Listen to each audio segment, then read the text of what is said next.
This video is for those of you that are seasoned and for those of you that are new to brake jobs. Alright guys, Pete here with Pete's Garage. Today, this is going to be a back to the basics video. I'm going to show you how to do a professional brake job. Alright, not just hang pads and rotors, but to take the time and clean the components, lube the components, do everything how professionals should be doing it. You know, I work at a shop and I can tell you I've worked for many shops, and some technicians even at a shop level don't do the kind of procedure that I'm going to show you how to do. And it is quite sad, but there's a right way to do a brake job and there's a wrong way. Both will stop the car, both will work. But if you want the best success, no warped rotors, you want to seat the pads in correctly, you don't want them to make noise, and most importantly, you want them to last, pay attention. I'm going to show you how to do it professionally. Okay, so in this video, we're not actually going to cover how to check the brakes. If you're in a position where you're unsure of like what to check on brakes, how to check brakes, etc., I would spend a little bit more time educating yourself before jumping into an actual brake job. That being said, this particular vehicle is in Minnesota, where I'm based out of. It is a 2017 and it has just under 85,000 miles on it, and it doesn't necessarily need the front pads right now. It does absolutely need rear brakes, but we're doing a 4-corner brake job per the customer. And the first thing I want to start off with is to work smarter and not harder. So the first thing I typically do is I walk over to the rotor. Each rotor, I take all the wheels off, and then what I do is I basically use an air hammer to jar the hats of the rotors to make sure that they're not going to be stuck to the hub. If you guys are working on older vehicles, oftentimes you'll try to pull the rotor off and it'll be stuck onto the hub, and a lot of times on these newer vehicles, they've been doing it for probably 20 years now, they have set screws on them. This guy right here. And so what you want to do is you want to get some kind of major impact around that set screw and around the rotor so that you can basically finesse that metal so that it's no longer going to be stuck to the hub, and so that you can easily extract the set screw on the bottom. So I personally take an air hammer and I air hammer all around that set screw, around the head of it, because it flexes the rotor slightly, it loosens up the bond between the set screw and the rotor itself, and then I hit the other side of the hub with the air hammer so that I can jar it and basically break it loose. So I will give you an example.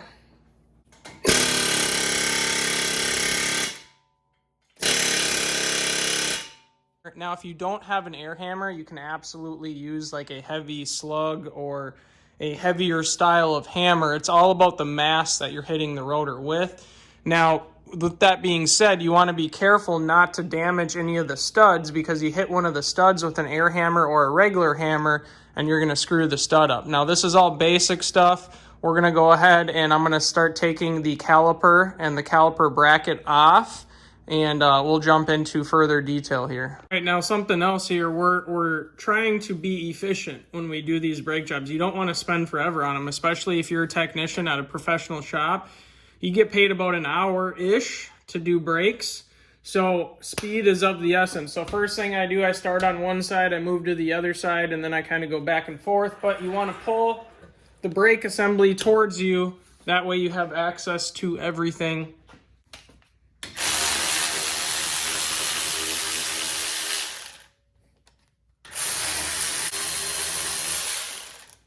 Now, some of these have just bolts that hold them. Some are pins that go all the way through. Always pull the pins, always clean the pins every single time. Now we're going to lift the caliper off, and then what we're going to do is the first thing we're going to do is depress the calipers. It's the first thing you should be doing on any brake job. If you have a bad caliper, you'd rather find out in the beginning of the brake job so you can let your parts department know to order the parts, or If you wait till the end and you're about to put the brakes back together and the car is nearly due and then you can't push the calipers in, that makes for a bad situation. So always depress the calipers first. There's plenty of tools to do so. I'm not a fan of using a channel locks to do that. I actually have a tool that you ratchet back. It pushes the pistons in evenly, especially when you're dealing with dual piston. All right, before we take this caliper off, you should have two devices. Something to hang the caliper with, something to depress the caliper pistons in. Do not hang the calipers by the lines. I see people do that all too often. It's not good for the car. You professional techs are guilty of it as well. So what we're gonna do, we're gonna hang this up here just for now. We're gonna go ahead, we're gonna take the caliper off. You're gonna use your depression tool. You're gonna push the pistons all the way in till they're flush. Do not ream on it or do not use excessive force. As far as they go is as far as they go. You're going to take this, you're going to hang it on your hanger. And now you can move on to obviously the pad and bracket assembly. We're going to go ahead and pull that off the spindle. I'm going to get into the rest of it. And then I'm going to show you what you're missing when you normally do your own brake jobs. We're going to change gears for a minute. Some of you might have calipers like this. You might be doing a rear brake job and you might have calipers that see this. This is a cable assembly for the parking brake. So some of you might be in a position where you have calipers that have little notches in them and the parking brake is ran off the back side of the caliper. The way to identify that is to simply look and see if there is a parking brake cable directly attached to the caliper. If there is, you can't just push these pistons in. And the reason why is because there's a cable in here that pulls a lever, okay? The lever is on the back side of the caliper, and I'll show you once we're done depressing it, but when that lever moves, it's on a threaded rod.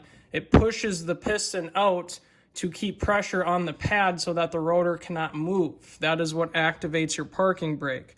Now for a setup like this, if you try to push it in with a lot of force, most of the time you're just going to break the piston or you're going to break the threaded section inside the caliper itself. So what you need is you need a kit that has multiple size brake tools, and I'm going to show you what that kit looks like. It looks like this and like this. Okay, so you're going to have basically a threaded piece here that will sit on the inside of the caliper.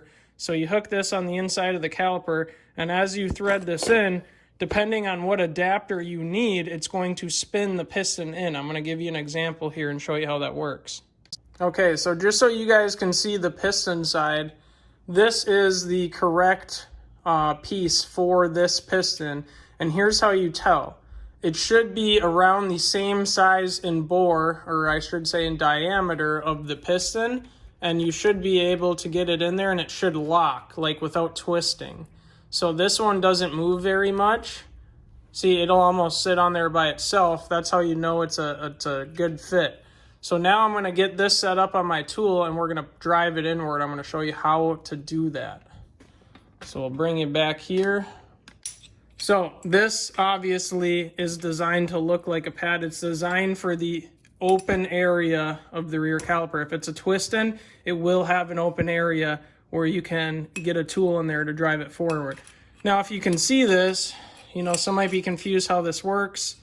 You simply slide it around the tool from the back side and you sit it in there correctly. Now, when I twist this, if you guys notice, right? So when I twist this, it's actually driving closer to the piston. Okay, that's what pushes the piston inward. It's left-handed thread. All right, most of these are gonna be 7/8. So what I'm gonna do is I'm gonna start putting pressure on this until I can't really move the wrench easily, which is about right here. Now I'm having to put some pressure on.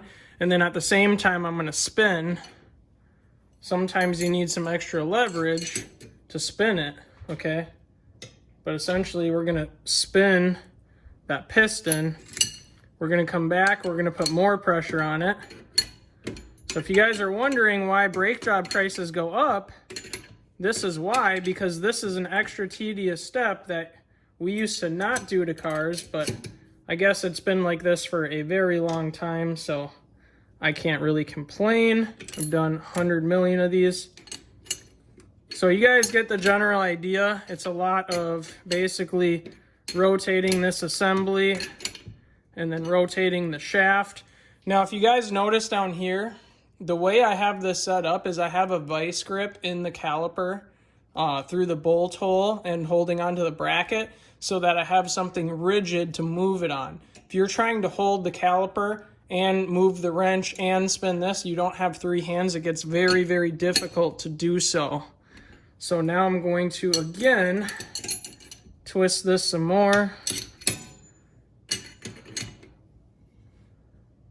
I think slowly but surely this piston will go in. But it was at the point where, to me, it looked what's called hyperextended, which basically what that means is that once this piston comes out far enough, you're probably not going to be able to thread the piston back in because the piston has twisted past its threaded area on the caliper itself. The only way to find that out is to keep trying to drive it in with some force. And if you come to no prevail, well, then you know it needs a new caliper. So we're going to take this, we're going to set it on our openings here. We're going to set it up. Now, what you're going to want to do first is you're going to want to get your plate sitting flush against the piston. And then what you're going to do is you're going to thread this out until there's pressure on it. Now, obviously, you're going to want wrenches and stuff like that already set up. But once you tighten this, okay, and you move forward, you guys are going to see that piston will start to move. Now, one thing you do want to do, one thing you absolutely want to do, is you want to make sure that the dust boot does not get bound up and then tear. So this boot is flexible. It will move around the piston, but if it's binded on one area and the piston keeps turning, it can rip this rubber boot, which you definitely do not want to have happen because that will let moisture and contaminants inside. And so these you actually have to twist together, if you guys can see that. Obviously with a wrench, it's a much easier way to do that. So if you're twisting and nothing is happening, the piston actually isn't going in, you might need to apply more pressure. The pressure is controlled here because when I thread this, righty-tighty, it actually drives assembly this way, which puts more pressure on the piston. So I'm going to grab a wrench, we're going to work this piston in, and then you'll have a clear example of how to use the tool in the future. See that boot starting to hang up. Sometimes, and I've been finessing it, but sometimes it's just unavoidable and it's going to come unseated. Just make sure you don't tear it. That's my opinion on that matter. Okay, so I'm to the point where I can't really, or at least it's not wanting to thread in anymore without very excessive force. All right, we're to the point where I cannot move that anymore no matter how hard I pull, okay? So once you're to this point where the pistons drove all the way in, here's what you need to do. So we'll take some tension off this so we can get in there and take a look. And what I'm going to do is I'm going to show you a very important step that you do not want to miss. You see these slots here, okay? The slots 99% of the time need to be perpendicular with the opening, or I shouldn't say with the opening, perpendicular with the body of the caliper, meaning they need to be the same direction up and down. It needs to be parallel with the opening right here. And the reason for that is a lot of pads have a small detent, which I will show you. So the detent I'm talking about, and granted, you want to also too, if your shims are this loose, you want to bend these tabs down a little to snug them up. Ideally, you want to get pads that have ones that are like riveted. Okay, but back to what we were talking about. This detent here is made to into the slot of the piston on the caliper, okay? Now you'll see too right here, yes, obviously there's two right there. In the event that if it hops off, it can catch here or it can catch here, most pads are just going to have one particular, detent on it. So if you can see that, it's raised up. So the problem with this is that if I put it on here like this, it's not going to sit all the way flush against the pad, and then oftentimes you won't be able to get the caliper back over the pad assembly because you're fighting these.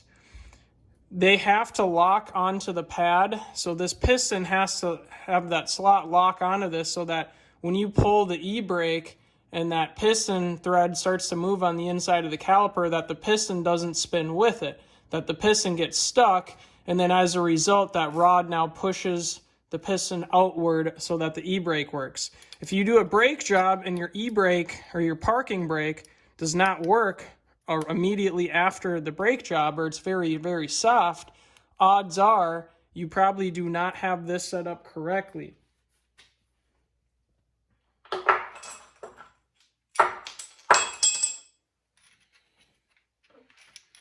So the simple correction for that is you take your tool again.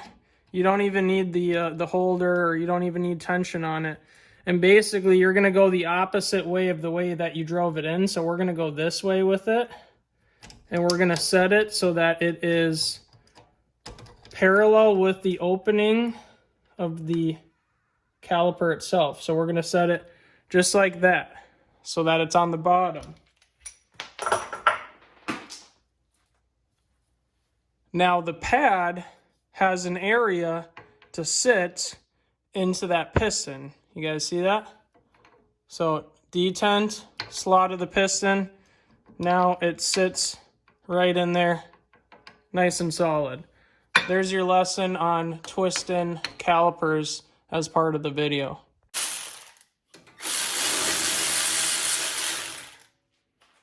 All right, brackets off. All we're left with the rotor. At this point, we're going to turn it the other way so that we set ourselves up on the other side. So we're going to grab this.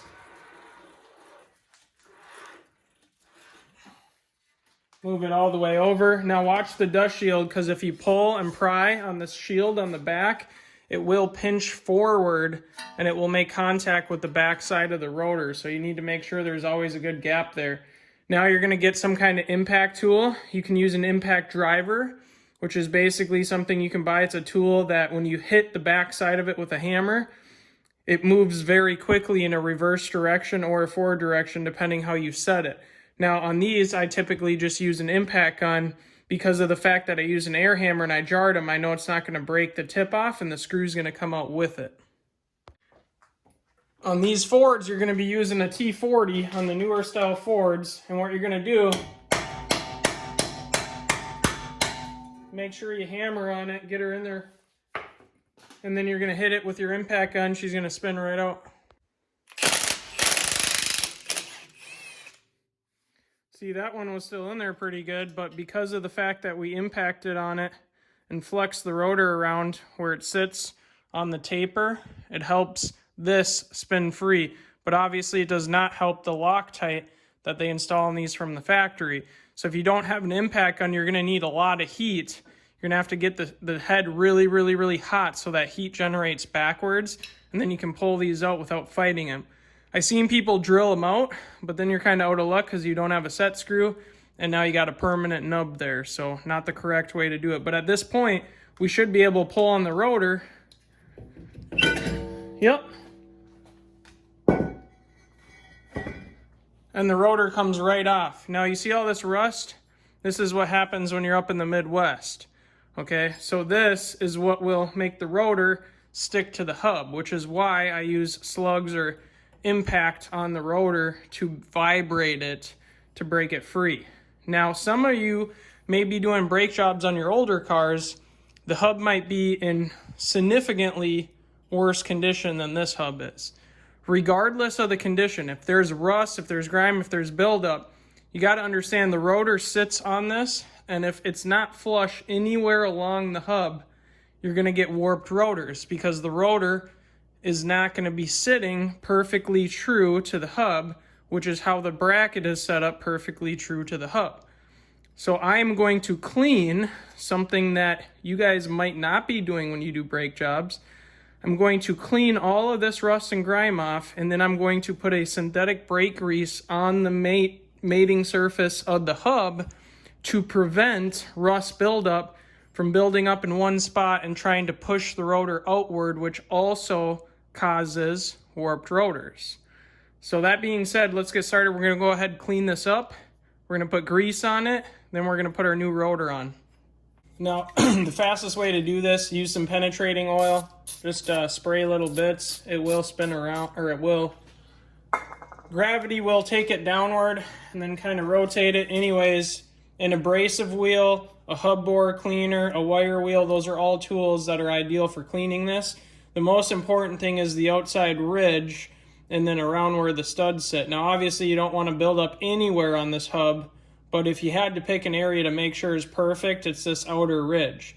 A lot of these newer vehicles, they are recessing an area in the middle that's actually sticking in further than the outside ridge of the hub in the event that corrosion or rust starts to build up in here so that it doesn't push on the rotor super hard. But this outer ridge needs to be absolutely spotless.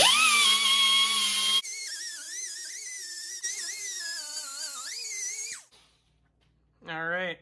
Got her clean. Now, the other relevant factor, what you don't want to do is you don't want to spend too much time in one area and create a really low spot on one of the edges of the hub.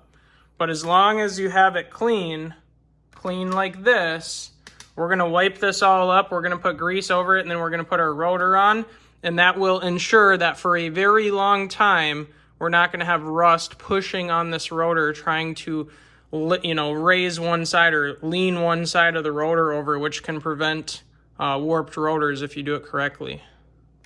All right, now we're gonna put a high temp synthetic or PTFE or silicone base or ceramic base grease. There's lots of options on the market. You got your purple, you got your orange, there's black, there's tons of other colors. Really what you wanna make sure is that it's high temperature. High temperature is the most important part out of this equation. So, you can read right on the back of the bottle, this will withstand up to 3,000 degrees. So I don't think it's going to be melting and running onto the rotor no matter how much heat is generated from the rotor. So what I do is I'm just going to dab in between each stud, just like so. Then what I'm going to do is I'm just going to literally take a finger and I'm just going to work it all over the hub. Doesn't matter if you have overhang. Doesn't matter if you make a mess. And at this point, it's fine to put the rotor right over the front of that because the grease is not going to affect the ability for the rotor to sit flush on there. Now, you don't want it wadded up where the grease is literally going to squeeze out and then sling around when you start getting into motion, but nonetheless, this is an important thing to do. Now we're going to go ahead, we're going to put the rotor on, and then we're going to get into the bracket. So we're only in maybe 15 minutes on the side by this point. Now we're going to grab a rotor, we're going to clean it. A lot of you guys, I see you'll sit there and you'll scrub the rotor by hand and spend a bunch of time trying to clean the rotor. Not necessary. Literally, my recommendation is to take the rotor, stick it on there backwards. So we're going to stick it on here just like this. And then what we're going to do is we're going to clean this whole side of the rotor. We're going to flip it around. We're going to clean it as well. Now you'll notice here, this is not a basic rotor. This is a nicer premium option, okay? When it comes to rotors, you can cheap out on pads all you want. A lot of people have this impression that brake pads, they all perform and they all act and they all stop the car the same. That is absolutely false. But if you get a mid-grade aftermarket pad from a parts store or a mid-grade to high-quality grade online, usually you're going to be in good shape. Again, I see too many guys overthink this. Literally, just do a shower, and then what I do is I always catch the brake clean on the bottom. We just need to do a clean wipe. Sometimes I'll even wipe the inside a little bit. Now take the dry side, wipe it again. Okay, and we're done. Just as simple as that. Now we're going to flip the rotor around and we're going to do the other side. You don't need to sit here and bathe the rotors in brake clean. Obviously you want the grease off, but remember the only area the pad is making contact with is literally the center section of the rotor itself. So we're going to take this, we're going to flip it around, we're going to line up our set screw as we do this so that we can just set the set screw right back in. All right, now not using the same side of the rag, using a clean side, same thing. Catch all the brake clean on the bottom. That helps you conserve brake clean, it helps soak the rig, helps not make a huge mess on the floor. So we're gonna wipe this all down, flip it around to another clean side, wipe some more. And that is as clean as you need it to be. Now we're gonna go ahead, we're gonna drive the set screw in.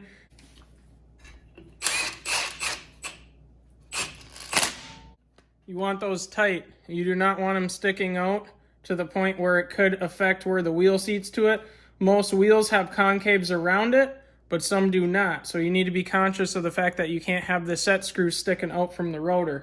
So the other thing you're going to want to do is a tug test. Make sure it sits all nice and flat, which it does. All right, for those of you that have ever heard the term old habits die hard, yes, I always do brackets on the ground. Maybe you have a workbench, but first things first. Based on the condition of the bracket is going to depend how much work we actually need to do to the bracket. The work you do to the bracket is the most important part of the brake job, believe it or not, okay? So one of the things you should always be doing, always, is replacing this metal hardware, okay? It's normally pressed in. Sometimes it's not that easy just to pull out by hand. Sometimes you really got to work for it, and you got to use screwdrivers and all sorts of stuff to get in there. So, now here's the thing I want to focus on, two areas. One are slide pins, okay? So if you remember in the beginning, I took the slide pins out. Here's a slide pin right here. Okay, I took them out. They did move, and they did feel pretty good, okay? So like, you should not need a lot of force to be able to move the slide pin. If it requires a lot of force by hand, you need to clean the inside of this out. You need to wipe off all the old grease. Sometimes you need to sand these pins. Sometimes you have to replace them, but they need to be spotless and they need to be lubricated so that they can easily slide back and forth. Again, you're going to want to use a brake type grease that is made for that. That's not going to get too hot and melt out and get on the brakes. The other area we want to focus on is inside of our bracket, okay? It's our basically extruded area of where the hardware for the pad sits into the bracket, okay? This is the most important part of the brake job, and I'll tell you why. If you don't clean these and you install the hardware and the pads are really difficult to get into the bracket, meaning you kind of have to force them in there and they don't move very freely, well, over time, the existing rust and corrosion that's already in the bracket is going to continually grow and squeeze on the ears of the pad, which is going to cause the pad to not be able to move like it's supposed to be able to move. So you have to clean these, and sometimes you have to do more than clean it. Sometimes you have to actually take material out. Now this is a 2017, so I'm not going to actually need to physically remove metal from the bracket. Some are so rusted that you actually have to cut the metal down in order to make the pads fit. Okay, so there's a couple ways we can do this. The easiest way is going to be a big high-powered wire wheel. That's going to clean it. It's not very abrasive. It's just going to take all of this corrosion off. Now, if we need to go further than that, I use a cutting wheel. And you guys, what, a cutting wheel? I'll show you exactly what I do to clean super heavy areas of rust and corrosion without damaging the bracket. So let's show you that real quick. Okay, so the trick I'm going to show you is using a cutoff wheel. Everyone should have one of these, or at least a cut disc wheel or whatever you got. It's got to be a smaller size one. It can't be huge. Like this one will clear and fit inside the bracket, if you notice that. Now what we want to do is we do not want to go wide open and cut right through the bracket. That's not what we're trying to do. What we're trying to do is we're trying to get our cutting wheel in here on the very corner, if you guys can see that, the very corner right here, and the very corner on the front right here. And what we're going to do is we're going to hold the trigger down very, very lightly, and this is going to cut basically through all the rust and corrosion so that we don't have just one area in the middle that's really filed down and then the edges are still tight, because then the pad's not going to fit in there. So we're going to hold this light.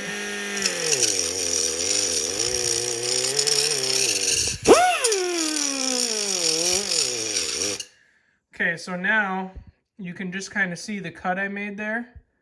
You see that some of the rust is gone. I'm going to do the upper part too.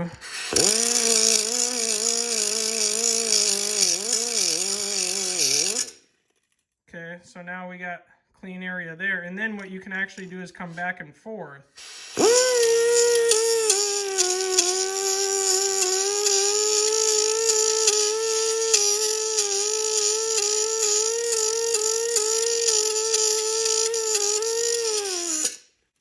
Now, is it a little bit more time consuming? Absolutely. Does it give you a perfect fit if you take it slow and move in stages? It sure does. You see that finish there? We got a nice clean bracket, and the most important part is we're clean down in the corners. So you also, where pads rest against the bottom of the bracket, you want to clean this area as well as the top area. The way that I typically clean these, if they're not really bad, is I just use a large wire wheel power tool. It's actually for, prepping metal for welds, stuff like that. I'll show you in a second. And that's usually what I use to clean it out. But for those of you that are in a position where the brackets are severely rusted, you want to make sure that the pads, even with the hardware in there, are going to fit in there correctly. So you should have a fair amount of play with no hardware in there, because once you put the hardware in there, it's going to make the pad significantly tighter. And if the pad doesn't move freely inside the hardware, the pad is going to get stuck in certain spots and ride the rotor, which is going to cause excessive heat. It's going to wear the pads out faster, and it's potentially going to warp the rotor as well. Now, normally my tool of choice is this Milwaukee grinder, 4.5. Basically what I do is I take this very stiff wire wheel and I send it right inside of the bracket areas where that hardware goes. So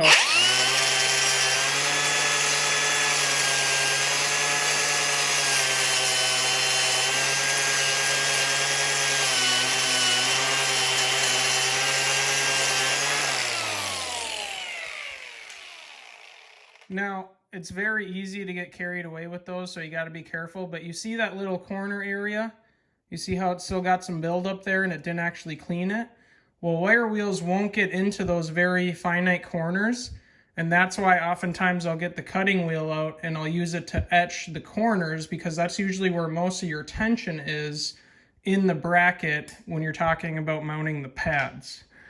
So it's easy to get carried away with the wire wheel too. You want to be careful. These rubber boots, if your wire wheel comes over and tags the boot, it's probably going to cut the boot open. So you need to make sure these are sealed. The way you do that, you pull them all the way out and you make sure there's no holes in them. And if there's no holes in them, they should hold the grease in, shouldn't allow moisture in. You should be in good shape. But again, the slide pins need to slide freely. The bracket needs to be prepped for the shims. We're going to install the shims once I clean this side. I'll show you what is a tolerable amount of play in the pad. All right, so we got our old hardware up here in the corner, if you guys see that. Our new hardware right here. Now, here's something to be cautious of. If your brake pad kit does not come with the hardware for it, oftentimes just take the brake pads and throw them in the garbage, because they're probably junk, okay? Most quality pads are going to come with the hardware. Now, the hardware is going to go in there the same way that it came out. If you don't remember, you can always look at the other side. Or here's the other thing to keep in mind with the hardware. The sides of the hardware that have, extruded areas or things that stick out, obviously this is not going to go on the inside of the bracket, because it would just make contact with the rotor. So this side that is flat is going to go on the inside. That is going to pass the rotor. Basically, it's not going to be close enough to make contact. So don't make the mistake of having things like this on the inside of the bracket the disc has to pass in between there. It's going to make contact with it. So this one, for example, usually the longer metal section is going to go on the bottom of the bracket. So what I'm going to do is I'm just going to set it in there like that. If we flip it around, there you go. Hardware is installed. You see the inside. Nothing that will make contact with the rotor. That's what we want, just like that. So, and oftentimes you're going to want to push them in, make sure they're completely seated. If they're having a hard time even going in, the odds are that you need to clean the bracket better. So this side, I'll do the same thing. You always stick the smaller side in first, then try to force it in. So this one has a nub on it that makes it a little harder, but we got her in. Not going to contact the rotor. Always check these. You might get done with a brake job and have a ding, ding, ding, ding, ding noise, and it's because one of these are bent and touching the rotor, or it'll squeal if it's barely touching the rotor. So, we got that. Now what we're going to do is we're going to check our pad fitment, okay? So once I take this and I stick it in one side, and I stick this in the other, it has tension springs on it right here that make it harder for the pad to move. Now, if the tension springs aren't even doing their job because it's so hard for the pad to move that you don't even need these, your setup's incorrect. You need to clean more out of the bracket. Take the metal down further where it sits at the hardware. So this, as you can see,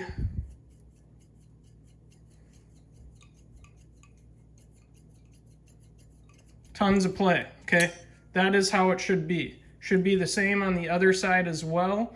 And if it's not, again, you need to go further with the bracket, take more material out. However, you need to be careful about how much material you take out, because if you go too far and the pad's super sloppy, that can cause noise from the brakes.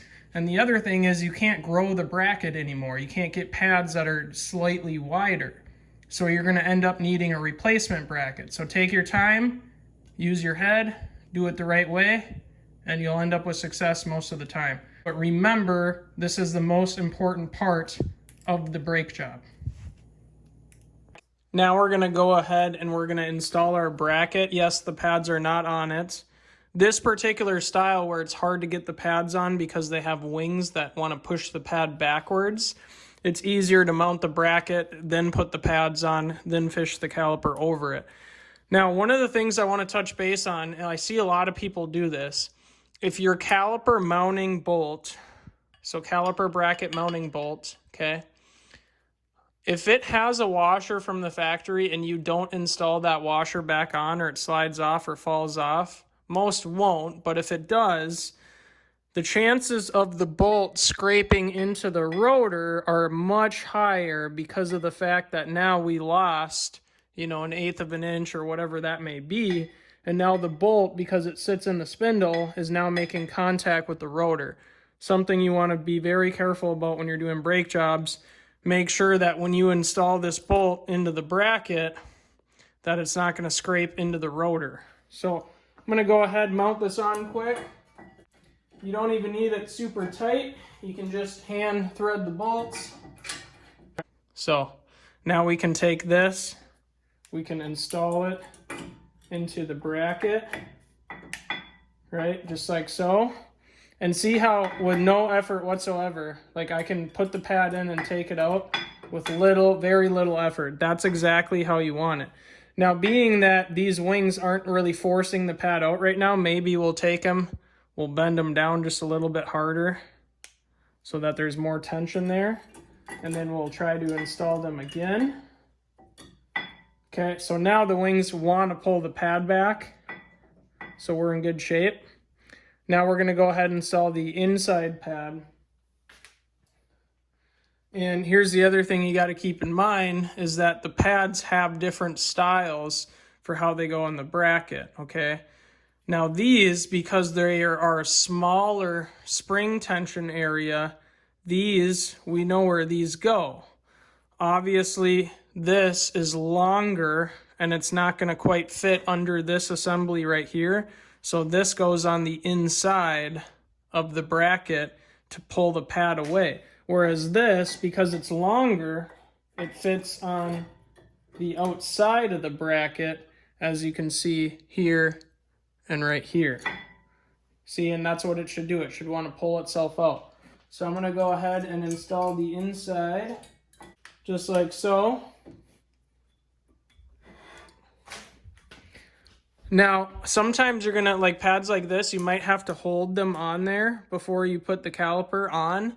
But before you put the caliper on any of these setups, I need to be very clear about something. There's a step that you're probably not taking that you should be taking when you assemble pads and new rotors onto the caliper, okay? And that is greasing the contact areas of where the caliper grabs on to the brake pad, and I will give you an example of that here. Okay, so what we want to be doing is we want to be greasing the areas where the pad makes contact with the caliper. So you want to grease around each piston, light layer of grease on the metal area, and then we want to grease on the wings, as you would call them, or the fingers of the piston. We want to grease on the inside. One, that helps the pad from binding to the caliper. Basically, sometimes they'll get to the point where they seize to the caliper, dissimilar metals, and then you get a soft brake pedal because every time the caliper relaxes, it's actually pulling the pad too far away from the rotor. So what we want to do again is use our designated brake grease, okay? Needs to be for this purpose. And basically what I do is I dab on the inside of the fingers, and then on the pistons, can just light dabs of grease. Doesn't need to be a ton. Okay, just enough to keep it lubricated. And then we can take this, work it around, just like such. And then the same on this side, work it in, spread it out. You don't want huge goops sticking out. And also aesthetically, when you put this on, you don't want grease hanging out of the wings looking like you're a hack artist. So now we're gonna go ahead and take the caliper, it's already depressed, and we're gonna install it on the pads. All right, so I apologize if there's a shadow, but basically at this point I need to hold these pads into the bracket nice and tight, and I need to make sure that they're up in the hardware, because if they're not, you're never gonna get the piston over. So you hold it with one hand, you take the caliper off with the other hand, and make sure your hose isn't twisted, okay? If the hose is twisted, it's gonna cause braking issues, and it's eventually gonna lead to failure of the brake hose assembly. So now we're going to take this, we're going to work it on forward just like we did there, and then sometimes it's not going to seat perfect like it is right now, so we're going to need to give her a couple love taps. Now make sure your boots here, the rubber boots, make sure those are lined up with the caliper itself. Make sure your slide pins are cleaned and re-lubricated, and then install the slide pins in to hold it. Most calipers, see if I let go, most calipers will stay on there by themselves. Some will not. You need to be conscious of that fact, because the last thing you want is it to fling off and yank on the hose really hard. That will do damage to the hose. So the easiest way to do this, you take your slide pin, clean the grease off. This is if it moved already before you did the brake job. If it didn't move, odds are you're going to have a bunch of corrosion and pitting on this pin, and you're going to need to clean it up and get it looking shiny again, and then reinstall grease. So basically, I'm just going to take this, layer some grease on it. Now, you don't want too much grease either, because if you load up too much grease, when you push it in, all the grease is just going to pool right next to the threads. Now, one thing I usually do though is I put a little extra on the front, because I know that's going to clear when I go in. It shouldn't get caught. And then I kind of spin it around, make sure it's a very thin amount, just like that. So now I'm going to take this, I'm going to lift the caliper back up so it's in the proper position. I'm going to carefully insert it past the threads into the boot. We're going to give her a couple threads, just like such. And now our brake assembly is stable. We're going to go in, we're going to tighten the bracket bolts that are on holding the physical bracket to the rotor. Then we're going to tighten the actual caliper slide pins, or the slide pin bolts as you would call them, that hold the caliper to the bracket. I'm going to go ahead and drive these in. All right, so we got these tightened down. We got them torqued. You got to make sure these are tight. The caliper bracket to spindle bolts usually require a higher torque spec than the slide pins do. So I would consult with your manufacturer recommendation for spec, or make sure they are tight and not break them, okay? That slide pin you already saw me put in. We're going to put in the lower slide pin, clean it, lube it, and we're going to tighten these slide pins, and then we are done. We have the brakes assembled. The next thing I'm going to show you beyond this point is how to seat the brakes, which is one of the most important things that people forget about when they put new brake pads on their car. You know, aside from the bracket assembly, the second most important thing when you're doing brakes.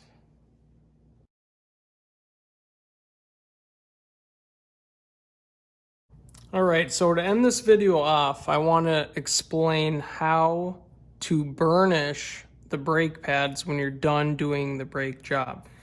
I should start off by saying it does not matter how long it takes to get to a county road, a freeway, whatever it is.